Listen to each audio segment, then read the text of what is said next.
Hello world. Today I'm going to give another update. It's been a while. Last time I gave an update I was in hospital. I'm now home, which you can see by the bookcase behind me. This is my own. Last time I gave an update, we were at a position where we just got news from the doctors that that they weren't sure what to do at that point because I'd just been through chemo and it didn't have quite the effect we wanted. There was still some leukemia in my bone marrow that kind of left us with a bit of a situation. So we decided to go back to the ponatinib. To give a quick summary, originally we got leukemia 2 years ago. I was on dasatinib, which sorted out me for almost 2 years. Then because of mutations within the leukemia, the dasatinib no longer worked, so we went on to ponatinib. And now, after about 2-3 months, ponatinib also stopped working. So they were doing a mutation analysis to see why, and we also had looked to see what level the ponatinib was, and I was a bit low. So we decided, let's do ponatinib, but on a higher level to see if that works. While we were waiting for a new medicine called asciminib, but that's still pretty new, so no one knows if it will even work. Good news is I've reacted well to the high dosage of ponatinib, and we found out the reason why is the mutation I've got. While dasatinib would work really well on it, ponatinib less, but it does.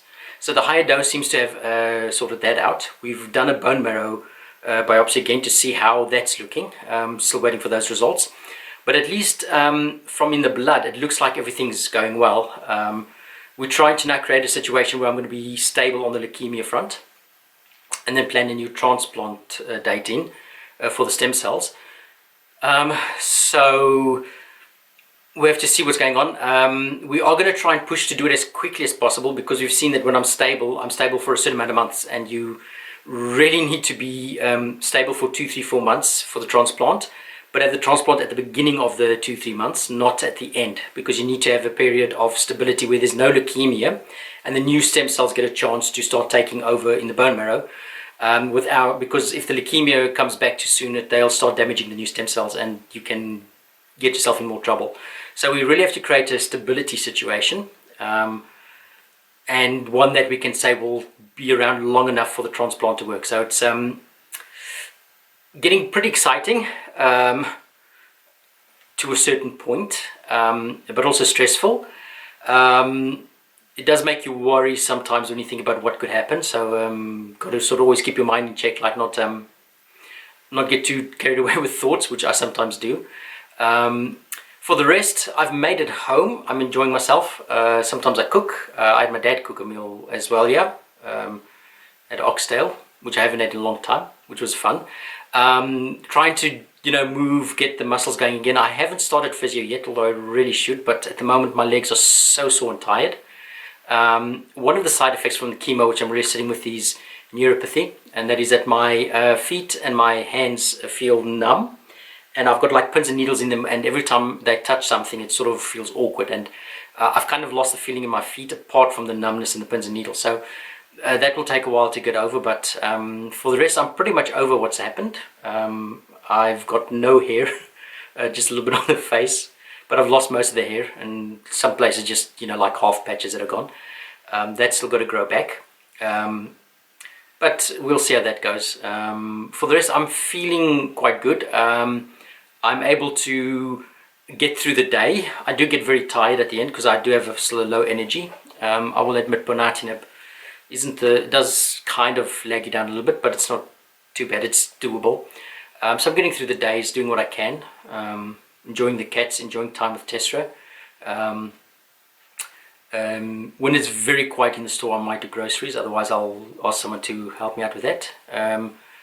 We don't do like groceries for a week at the moment because you need to have fresh things in the house, and if you keep them in the house too long, it's probably not good for me.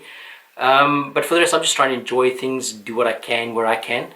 And if my body says enough, then take a break, and that's sort of how you got to build your days now. I've learned to live day by day.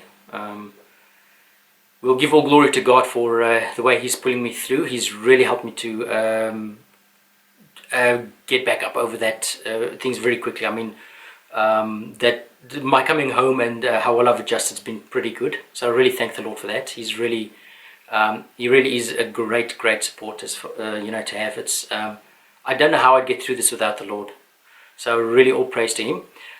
Thanks to those who are following me and who are watching these. I do hope this helps you as well, and helps you, whatever situation you may be in, to just fight and to keep going on. Because, I mean, no matter how bad the news is, if you trust the Lord, a way will come. And that's what's happened in my case. I mean, we got bad news. Numbers were low, things didn't look good, and all of a sudden the Lord just got involved. And I mean, I recovered pretty quickly, got home, and we've started to respond to medicines again, and so it looks like things are going the right way again. We'll just keep trusting Him for that. For the rest, I hope you guys will have a good day, and thanks for listening.